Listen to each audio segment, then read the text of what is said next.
작년 10월 29일을 기억하십니까? 잊어버리신 분도 계시지만 또 숫자만 들어도 기억나는 분들도 계실 겁니다. 이태원에서 압사 사고가 일어난 날입니다. 그날 밤 뉴스를 타고 현장 영상이, 또 SNS를 타고 현장 영상이 쏟아져 나왔습니다. 보는 사람마다 충격에 빠졌죠. 아직도 기억나는데 길 바닥에 수십 명이 누워있고 그를 살리기 위해서 출동한 소방관과 또 그 구조대원과 또 시민들이 심폐소생을 하는 장면입니다. 한 번도 본 적이 없는, 한 사람의 생명이 위급해서 심폐소생을 하는 것, 심폐소생술을 하는 것도 참 이렇게 부담스럽고 답답하고 안타까운데, 수십 명이 동시에 그런 장면이 일어나고 있다는 사실이 너무너무 충격적이었습니다. 믿지 못했습니다. 또 기대했습니다. 많은 사람들이 살아나서 별일 없기를. 처음에는 사망자의 숫자가 그리 많지 않은 것처럼 보도되다가 갑자기 숫자가 막 늘어납니다. 결국은 158명이 사망했습니다. 소식을 들은 대부분의 국민들이 안타까워했고 애도했습니다. 그리고 이런 얘기들이 흘러나왔습니다. 정부나 공권력이 한 일이 뭐냐 하는 거죠. 분노하는 사람들이 참 많았습니다. 그런데도 반대 반응 역시 만만치 않았습니다. 우리나라 명절도 아닌데 할로윈을 지키기 위해서 그 많은 사람들이 그곳에 몰려간 이유가 뭐냐? 뭐 철이 없는 젊은이라든지 어처구니 없는 행색을 했다든지 뭐 등등의 이야기가 나오고요. 심지어는 나라를 구하다가 죽었냐 하는 정치인의 이야기도 있었습니다. 이분은 실형을 받았기도 했죠. 또 자식 팔아 장사한다. 우리나라 참사가 일어나면, 대형 사고가 일어나면 꼭 따라오는 말들입니다. 도대체 보상금을 얼마를 원하는 거냐? 모든 게 돈으로 끝나야 되는 것처럼 생각하고 돈을 더 받기 위해서 시간 끌고 있지 않느냐 하는 그런 말들을 던지는 사람들이 생각보다 많았습니다. 결국 사망자는 뭐 알 수 없지만 유가족들은 엄청난 상처들을 받았습니다. 참사의 대처는 미흡했습니다. 엉망이었습니다.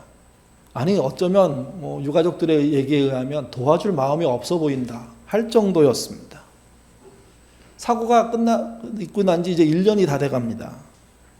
아직까지도 책임을 통감하고 도의적인 책임으로 사퇴하는 그런 관료는 없습니다. 그게 우리 사회를 보여주는 것 같습니다. 사고가 있고 난 지 수개월 후에 이태원 참사에 희생당한 사람의 유가족이 한 언론에 나와서 이태원 참사 그 사건에 좀 주목해달라고, 좀 관심을 가져달라고, 도와달라고 하는 인터뷰를 했습니다.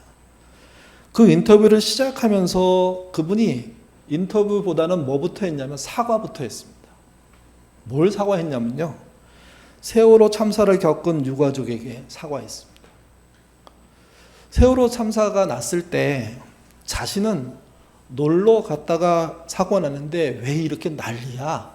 라고 생각했답니다. 죽은 건 안 됐지만 보상금 받았잖아. 그러면 끝내야지. 그렇게 생각했답니다. 제대로 된 조사가 없었다는 이야기 듣고 말도 안 돼. 억지 쓰는 거야. 그렇게 생각한 거죠. 또 세월호 유가족들이 다시 참사가 일어나지 않도록 정부가 적극적인 대책을 세워야 된다고 하는 이야기를 들을 때, 그럼 정부는 대책을 세워놨지 아무것도 안 하나? 하고 생각한 겁니다. 그걸 사과했습니다. 자신의 자식이 죽고 보니까 실제 정부가 했던 행동들이 세월호 유가족들이 했던 얘기와 일치해버린다는 겁니다. 정부는 없고 도움은 없고 비방과 비난 속에서 어려움 속에 살게 되는 그 모습을 체험하고 나서야, 야, 내가 잘못 알고 있었구나. 내가 그들에게 너무 무자비한 일을 했구나 하고 알게 된 겁니다. 경험과 알은 다른 경우가 참 많습니다. 자기 생각으로 다른 사람의 불행을 안다고 얘기합니다. 근데 사실은 대부분 알지 못합니다. 안 됐고 미안하고 안타까운 건 사실이지만 그 어려움을 당하고 있는 사람의 속사정, 실제 상황 알고 있지 못하다는 거죠. 그래서 이런 말이 있습니다. 병들어야 병자의 마음을 이해한다고요. 자식을 잃고 나서야 자식 잃은 부모의 마음이 이해되기 시작한다고요. 경험해야 삶은 완성됩니다. 오병이어를 경험한 무리들은요, 예수의 쓰임새를 스스로 결정했습니다. 예수님한테 물어보지도 않고. 그들의 쓰임새는 이거였습니다. 이스라엘의 독립을 위해서 쓸만한 인재다. 또 한 가지는 오병이어의 표적이 날마다 일어나서 40년 광야 생활했던 이스라엘이 날마다 만나를 먹고 메추라기를 먹었던 것처럼 그렇게 살 수 있을지도 모르겠다. 그들의 관심은 국가의 안녕과 개인의 복지였습니다. 예수님은 그런 생각을 가지고 쫓아오는 무리를 피하셨습니다. 이 피하는 상황들을 잘 생각해 보셔야 됩니다. 예수님은 누구나 자기에게 나오는 것을 기꺼이 받아주시는 분인데 오병이어 이후에는 오병이어를 경험한 사람들을 피하셨다는 겁니다. 그러기 위해서 먼 걸음으로 도망치듯 떠나셨습니다. 배로 9km 정도를 간 거고 그 다음에 육로로 따지면 훨씬 먼 길로 도망치듯 사라졌는데 그 사라진 곳이 가버나움이었습니다. 오병이어를 경험한 사람들은요, 그 가버나움까지 쫓아옵니다. 그래서 예수님은 가버나움에서 오병이어를 경험한 사람과 경험하지 못한 사람 앞에서 자신이 누구인지를 밝히십니다. 같이 보시죠. 요한복음 6장 35절입니다. 읽겠습니다. 예수께서 이르시되 나는 생명의 떡이니 내게 오는 자는 결코 줄이지 아니할 터이요 나를 믿는 자는 영원히 목마르지 아니하리라. 예수님이 말씀하신 이 말씀은 예수님이 해줄 수 있는 모든 내용을 설명하는 겁니다. 하나님이 자기를 보냈습니다. 뭐로 보냈냐면 인류의 생명의 떡으로 보냈습니다. 그 떡을 먹으면 결코 줄이지 않고 심지어 목마르지 않다고 얘기합니다. 우리가 본문을 읽었지만 설명이 길게 나오지 않습니까? 물론 그 내용이 전체가 아닙니다. 더 많은 설명을 하셨을 겁니다. 저자는 그때 정해진 내용을 핵심적으로 정리해서 기록한 겁니다. 충분한 설명이 되도록 예수님은 노력하셨을 거고 그 이야기를 들은 사람들이 반응합니다. 그 반응이 41절, 42절입니다. 읽겠습니다. 자기가 하늘에서 내려온 떡이라고 하심으로 유대인들이 예수에 대하여 수군거려 이르되 이는 요셉의 아들 예수가 아니냐. 그 부모를 우리가 아는데 자기가 지금 어찌하여 하늘에서 내려왔다 하느냐. 이들의 말은 인간의 눈으로 봤을 때 틀린 말이 아닙니다. 그래서 수군수군됩니다. 메시지는 이 수군수군을요, 말다툼으로 번역했습니다. 언쟁이 일어난 겁니다. 유대인들이 신앙의 양심을 걸고 싸우는 문제 앞에 이렇게 취하는 태도를 보면 매우 적극적이거든요. 매우 공격적입니다. 단순하게 말만 하지 않습니다. 돌을 던지고 욕을 하고 육탄전을 벌이고 그럴 마음이 충분히 있는 사람들입니다. 예수가 하나님이 보내주신 생명의 떡이라고 얘기하고 그 떡을 먹어야 목마르지 않고 배고프지 않을 거라고 얘기하는 그 얘기 앞에 그들은 가만히 있을 수가 없었습니다. 그러면서 근거 하나를 들고 나옵니다. 네가 하늘의 떡이 아니라는. 그게 무엇이냐면 너의 아버지가 요셉이 아니냐, 너의 어머니가 마리아가 아니냐, 너의 아버지의 직업이 목수고 너도 그렇지 않냐. 본인들이 알고 있는 이야기를 합니다. 그 이야기를 하자 주변 사람들까지도 전부 다 그렇지, 예수는 갈릴리의 목수 아들이지 요셉과 마리아의 아들이지 그의 형제를 우리가 알지, 우리가 다 알고 있는데 어떻게 그가 생명의 떡이냐 하는 것을 이야기한 겁니다. 보통의 경우에 이런 식의 공격이 들어오면 말하기 참 어렵습니다. 왜? 본인을 아는 것이 사실이기 때문에. 근데 여러분, 질문을 던질 필요가 있습니다. 가버나움의 사람들이 예수를 안다고 얘기했는데 아버지도 알고 어머니도 알고 가족을 안다고 얘기하고 있는데 그게 예수를 진짜 아는 걸까요? 고대 사회에서 마을은 지금 우리가 살고 있는 아파트나 주택보다 훨씬 더 취약합니다. 방음이 되지 않습니다. 살림살이라는 게 별로 많지 않고 일목에 다 한눈에 전부 다 파악할 수 있을 정도의 양밖에 안 됩니다. 슬쩍만 들여봐도 가족 형편을 그냥 알 수가 있습니다. 밥을 먹는지 그들이 무슨 생각을 하는지까지도 노력하면 충분히 찾을 수 있는 사회가 그 당시 고대 사회입니다. 그러니 그들이 예수를 알고 있다고 얘기하는 건 어느 정도 맞습니다. 근데 여러분 진짜 예수에 대해서 아느냐고 질문하면 생각 같지 않습니다. 그들은 예수가 어떤 과정을 통해서 태어나는지 알까요? 요셉과 마리아가 정혼 기간에 마리아가 성령에 의해서 잉태하지 않습니까? 그 잉태의 사실에 대해서 알까요? 요셉이 너무 당황스러워서 그럼에도 마리아를 사랑하고 조심히 끊고자 했던 행동들, 당시로 생각하면 그건 의로운 행동입니다. 왜 그러냐면 내 아이가 아닌 아이를 임신한 결혼하지 않은 아내를 그냥 받아들인다는 것은 쉬운 일이 아니기 때문입니다. 대부분 까발리고 그래서 망신 주고 그래서 자기는 안전하게 빠져나오는데 요셉은 그렇게 하지 않았습니다. 의롭게 당당하면서도 정말 배려하는 마음으로 조용히 끝내자고 하는 일들을 하지 않았습니까? 또 예수가 베들레헴에서 태어났을 때 그때 찾아온 동방의 박사들 사건, 목동, 또 마리아가 그 전에 성령의 수태고지라는 그런 정말 신비로운 현상들에 대한 이야기, 그것만이 아니라 사촌 엘리사벳을 찾아갔을 때 엘리사벳도 임신하고 있었는데 태중에 6개월 앞선 그 아이가 예수가 잉태된 상태로 마리아가 왔을 때 그걸 보고 그냥 좀 표현이 그렇지만 뭔가 환영하는 듯 움직였던 그 태동들, 그걸 아느냐는 말입니다. 그들은 예수의 일부분을 알지만 예수의 중심을 알지 못합니다. 그가 어떻게 태어난지 알고 있지 않습니다. 그들이 알고 있는 내용은 실제 모르는 내용에 비해서 따져볼 때는 너무나 형편없고 작은 겁니다. 누구나 알 수 있고 누구나 좀만 눈치만 있으면 파악할 수 있는 내용을 아는 것뿐이란 말입니다. 근데 안다고 얘기합니다. 내가 아니, 넌 아니다. 이렇게 단정해버리는 거죠. 예수가 태어나고 난 다음에 베들레헴에서는 어떤 일이 벌어졌냐면 2살 이후의 아이들이 살해당했습니다. 예수를 잡는다는 이유로. 정말 어마어마한 일들이 수없이 설명할 수 없는 일들이 여러 번 발생하고 태어난 게 예수입니다. 그 예수를 어떻게 압니까? 근데 안다고 단정합니다. 우리가 똑같지 않을까요? 누군가를 아십니까? 얼만큼 아십니까? 다 알 수 없습니다.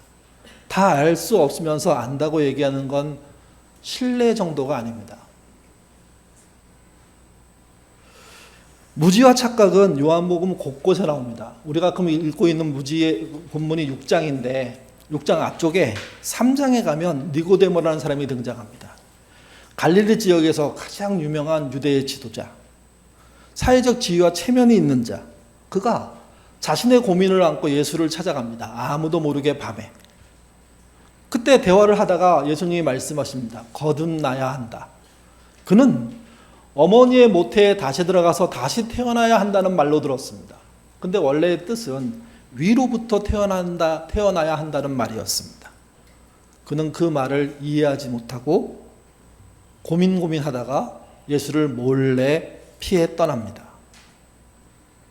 니고데모의 무지입니다. 요한복음 5장에 가면 베데스다 연못에 38년 된 병자가 예수에 의해서 치료받습니다.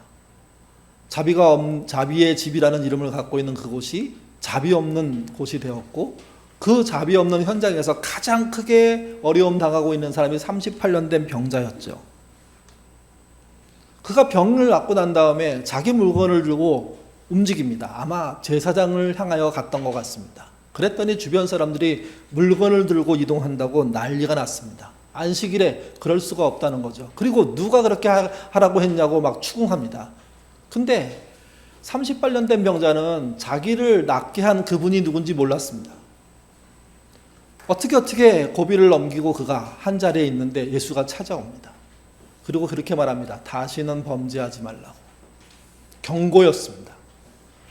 네가 범죄해서 병에 걸렸다는 뜻이 아니라 네가 앞으로 범죄하게 될 것지도 모르니 조심하라는 얘기였습니다.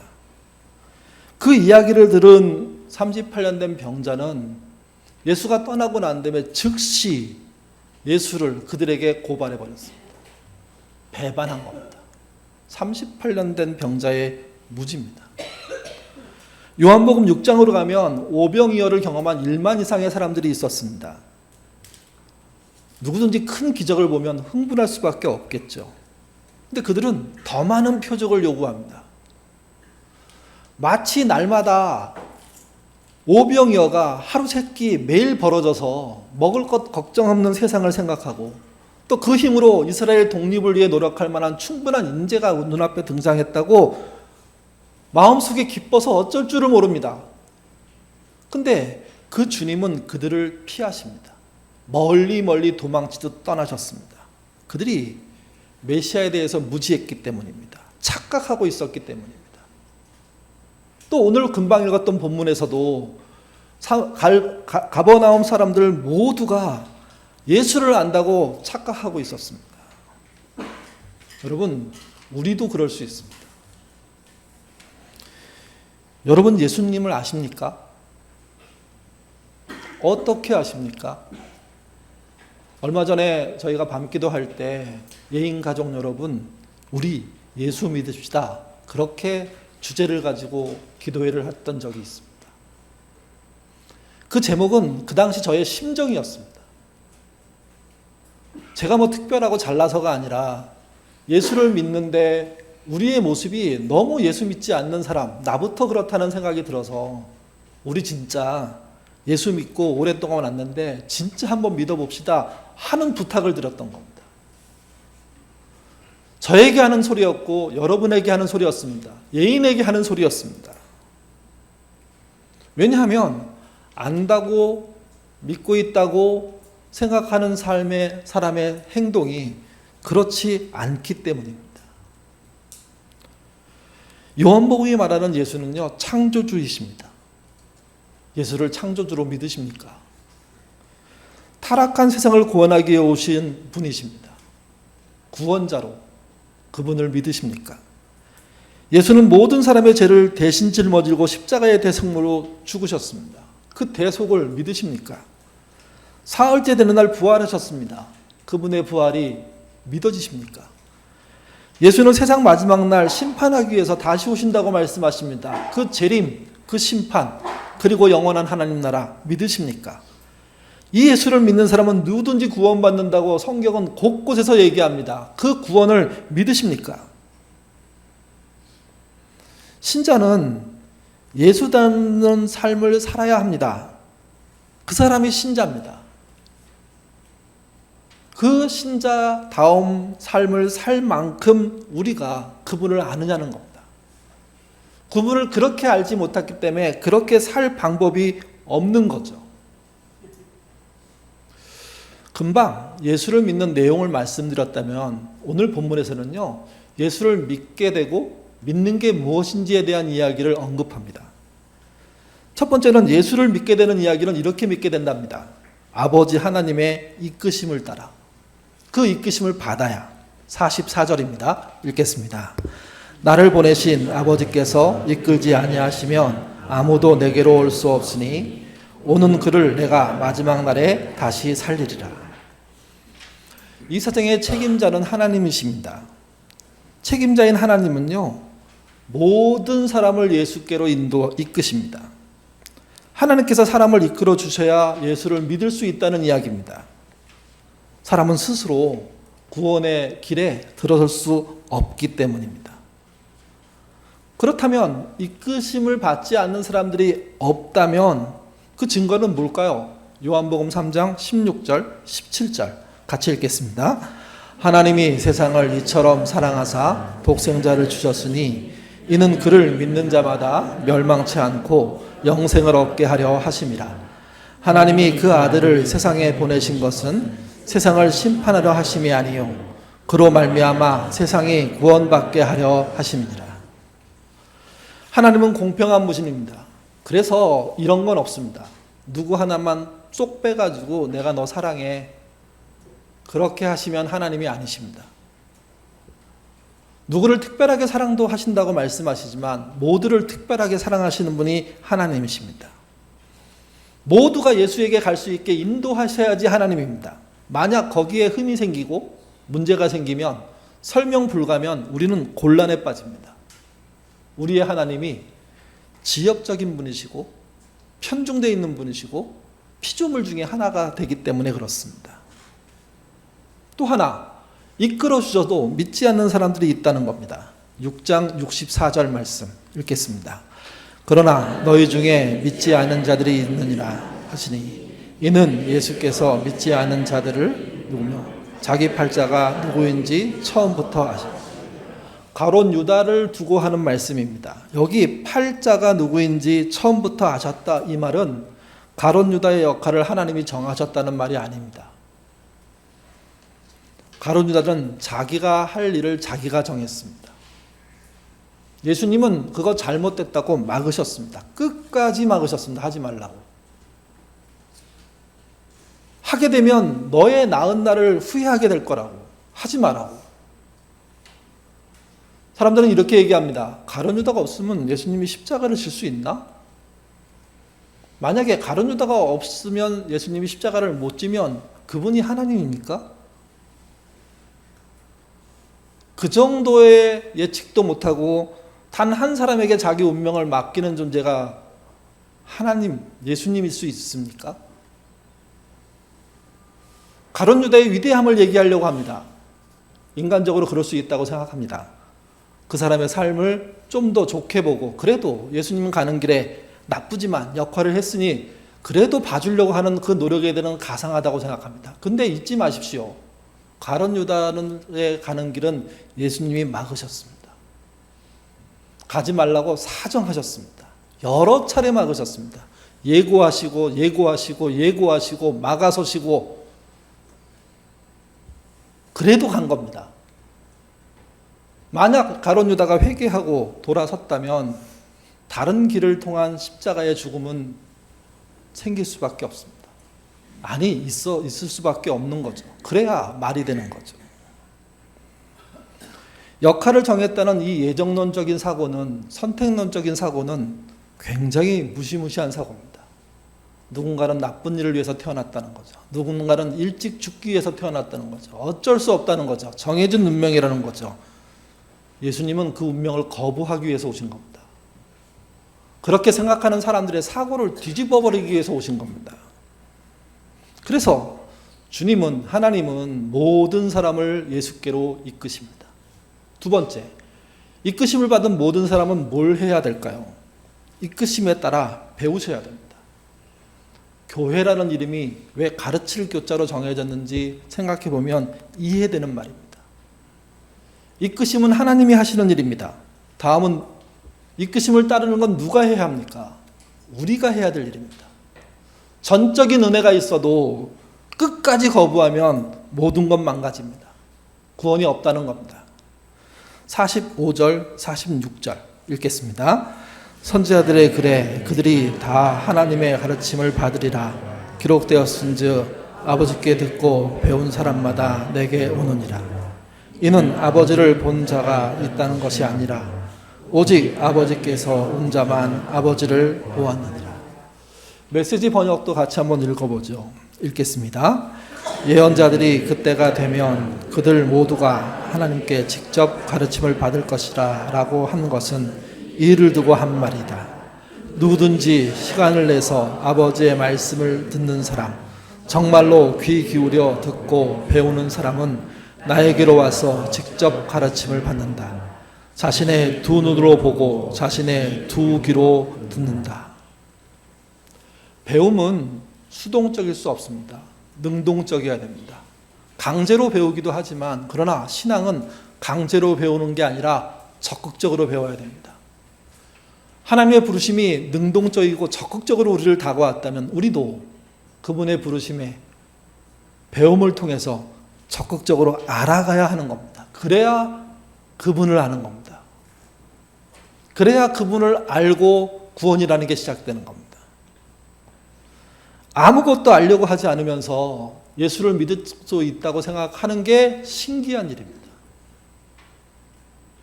주님의 방식은 그게 아니라고 얘기하고 이미 공개되어 있는데, 하늘로부터 온 양식, 그 양식을 먹고 배부르고 목마르지 않으려면 그분에 대해서 배워야 됩니다. 말씀을 펴시고 읽으셔야 되고 기도를 통해서 경험들이 생겨야 되고, 그래서 세상이 상식적인 생각으로 운영이 되지 않는 곳이라는 것을 알고 모든 비상식적인 사건들 속에 하나님의 역사 또한 들어있다는 사실을 알고 오히려 그 비상식에 넘치는 역사의 주동자가 하나님이시라는 사실을 알아야 됩니다.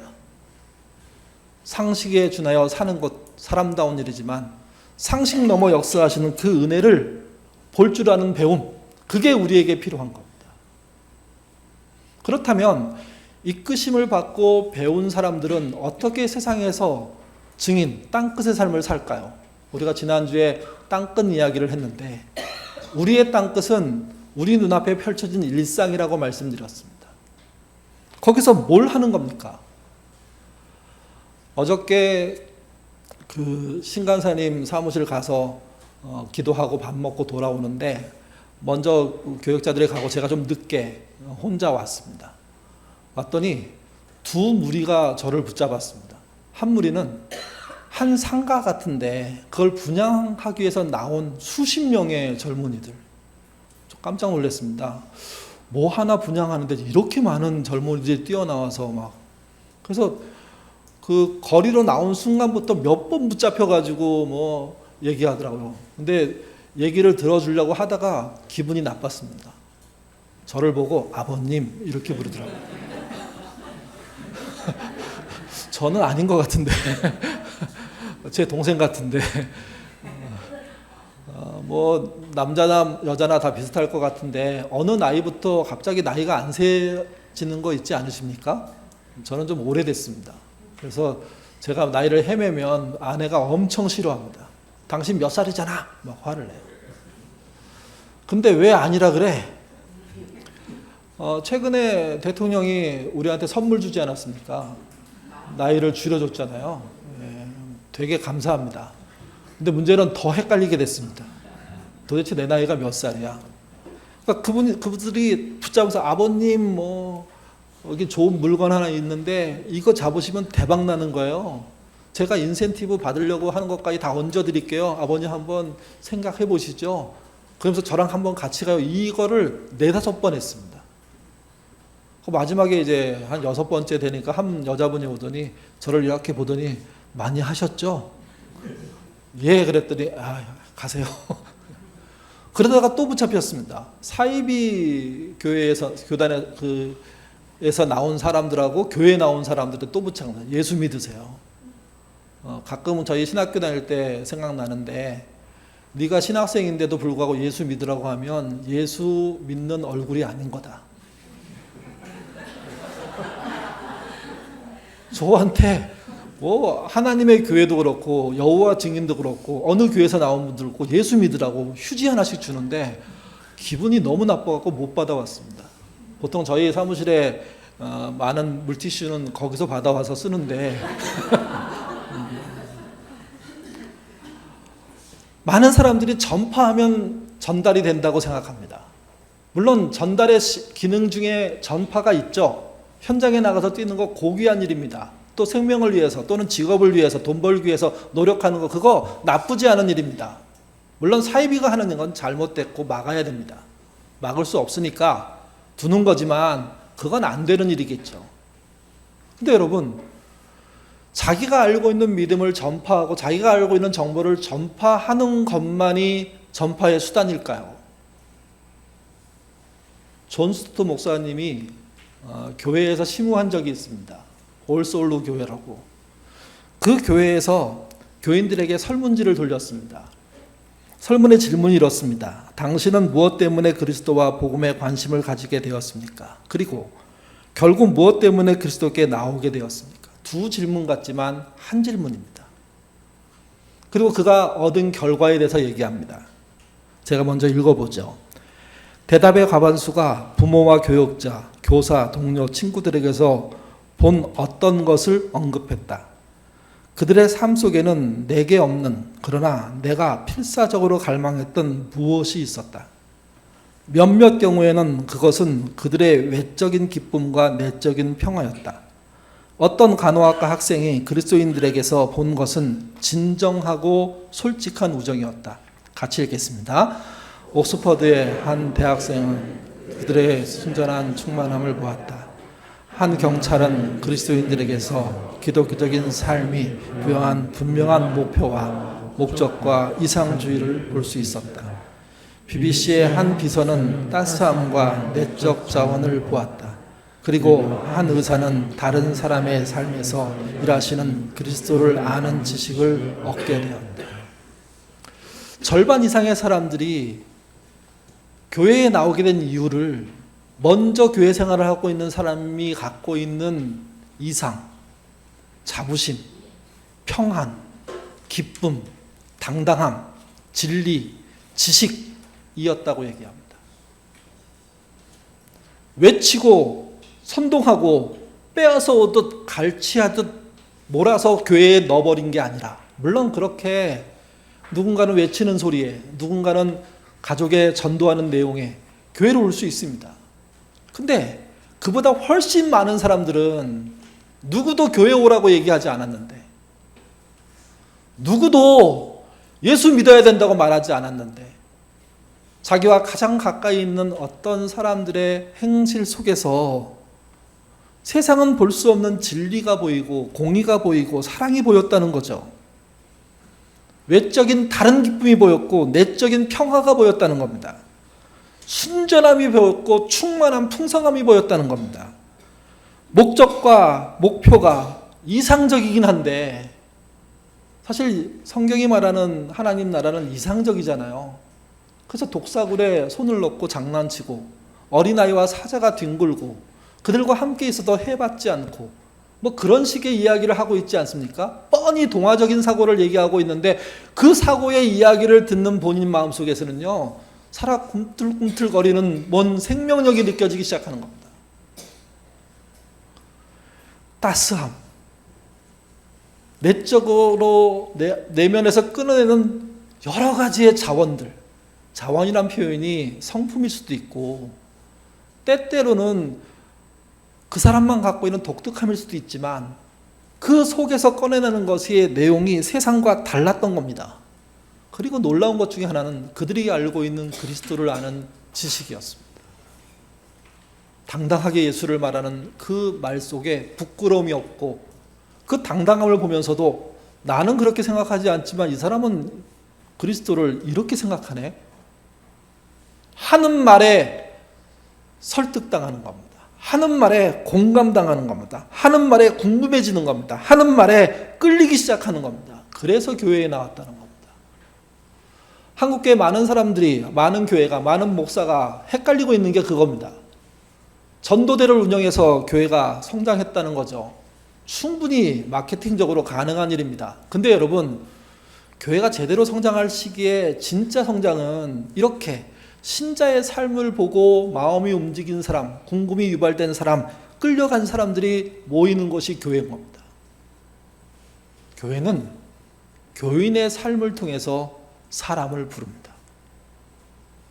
바울처럼 멀리 돌아다니면서 복음을 전해도 됩니다. 길거리에 나가서 노방전도라도 틀리지 않다고 생각합니다. 근데 잊지 않아야 됩니다.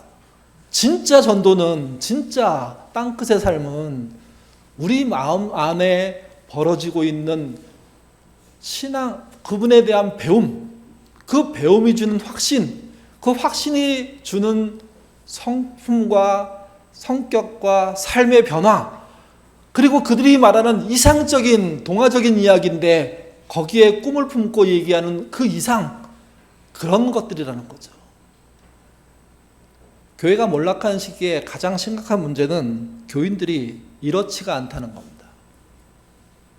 예수를 말하는 것조차, 내가 믿는 것조차 숨기려고 한다는 거죠. 한가위 명절입니다. 가족들을 만납니다. 부담스러움도 있고 너무 기대되는 분도 있을 수 있습니다. 여러 차례 말씀드리지만 신자는 그 성품으로 말해야 됩니다. 신자는 앞서는 노력으로 말해야 됩니다. 신자는 그들의 이야기를 듣는 것으로 말해야 됩니다. 신자는 그 듣는 이야기로 끝나는 게 아니라 듣고 내가 뭘 해야 하나, 그들의 마음을 아프게 하지 않고 뭘 할 수 있나, 그들의 자존심을 상하지 않게 하면서 도대체 나는 어떤 걸음을 걸어가야 하나 하는 고민과 하는 기도와 하는 노력을 할 때 신자입니다. 권사님이 하실 말씀이 있으신 것 같아요. 잊지 마십시오. 신앙의 실력은 이번에 예수 믿어야지 하고 가족에게 말하는 거일 수 있습니다. 근데 그냥 그 이야기를 묵묵히 들고 계속 기도하고 있고, 그래서 우연히 얘기했을 때 내가 너를 위해서 기도하고 있어가 아니라 내 삶에 풍성해진 이유들에 대한 이야기를 고스란히 알려줄 때, 그때 새롭기 시작하다는 거죠. 저희 가족 중에 그런 사람이 있습니다. 목사가 집에 있는데 예수 믿으란 얘기를 안 해서 교회가 궁금해졌다고. 이게 칭찬인지 욕인지. 근데 어느 날 아내가 그러더라고요. 칭찬인 것 같아. 교회를 나오기 시작했거든. 제가 잘했다는 이야기를 한 것도 아니고 아내가 뭘 잘했다는 얘기도 아닙니다. 우리에겐 계획도 없었고 그저 가족으로 존재하는 것을 최선으로 했는데 그 이면을 알아보는 사람들도 생긴다는 거죠. 물론 어려움 처지에 빠진 사람에게 예수 믿어 라고 말하는 거 할 수 있는 일이고 해야 될 일입니다. 근데 그보다 더 앞서는 것은 예수 믿는 자로서 역할을 하는 겁니다. 그러면 주변 사람들은 궁금해집니다. 그리고 확인되면 끌려옵니다. 이것이 생명의 떡이신 예수님의 부르심을 받고 그분을 안 삶을 통해서 만들어지는 겁니다. 이끄심을 받으셨습니까? 배우십시오. 말씀을 펴고 배우십시오. 기도로 배우십시오. 왜 그걸 안 하십니까? 배우고 당당하게 성품의 변화와 하나님 아는 지식에 대한 이야기들을 정말 당당하게 할 수 있는 삶을 살아가셔야 됩니다. 가식 없이 그 일을 할 수 있게 수고하신다면 그 진실성은 전달될 겁니다. 궁금성은 확대될 겁니다. 끌림은 일어날 겁니다. 주께서 우리를 끌으셨지 우리도 그들을 끌어당길 수 있습니다. 기도하겠습니다. 자비로우신 아버지 하나님, 우리는 우리의 속 이야기를 크게 외침으로써 알린다고 생각하는 삶을 살고 있습니다. 근데 그렇지 않아도 됩니다. 오병이어의 놀라운 경험을 한 그들의 흥분된 그 마음을 예수님은 피하셨습니다. 그때 강론하고 그때 설득하고 그때 더 놀라운 일을 보여서 그들을 완전히 사로잡아 하나님 나라로 데리고 가면 될 것인데 그렇게 하지 않으셨습니다.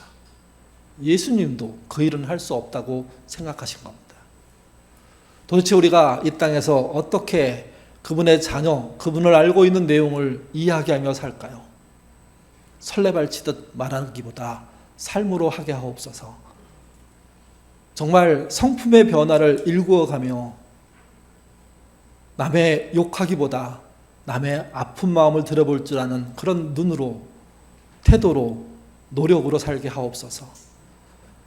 우리가 뭘 생각하는지 세상이 궁금해해야 되는데 아무도 궁금해하지 않는다면, 내가 정말 뭘 생각하는지 자식들이 궁금해해야 되는데 그 궁금조차 일어나지 않는다면 우리의 삶 속에는 문제가 발동한 겁니다. 물론 하루아침에 이런 일이 되는 건 아니지만 우리의 삶을 제대로 살기 위한 노력으로서 우리의 모습이 어떠해야 되는지 한번 고민하게 하시고, 무엇보다도 우리를 부르신 예수님을 많이 알 수 있는, 정확하게 알 수 있는 그런 신앙의 배움부터 채우는 우리가 되도록 이끌어 주옵소서. 우리의 성품이 바뀌고 우리의 가치가 바뀌고 목표가 바뀌고 우리가 진술하는 그런 이상이 바뀌고, 그리고 우리의 그런 지식이 바뀌는 것이 일어날 때 우리 주변 사람들은 우리를 궁금해할 겁니다. 특별한 말하지 않아도 그들은 교회로 움직일 겁니다. 전하지 않는 자가 없으니 구원받지 못하는 일이라는 성경의 그 경고성의 말씀도 기억해야 되지만, 아무 말 하지 않음에도 불구하고 사람을 구원하고 끌어당길 수 있다는 이 놀라운 진리에도 반응하는 게 신자여야 합니다. 명절 나 홀로 편하게 했다는 생각으로 지내지 않게 도와주시고, 내가 누군가에게 조금이 더 도움이 된다면 그렇게 쓰임 받겠다는 마음으로 명절을 보내는 지혜 갖도록 인도하여 주옵소서. 교회에 대한 궁금증이 많이 사라지고 있습니다. 우리가 잘못 살기 때문 아닙니까? 잘 살아서 궁금증이 커지는 사회로 갈 수 있도록 인도하여 주옵소서. 그때 교회는 더 큰 역할을 하게 될 겁니다. 예수님 이름으로 기도드립니다. 아멘.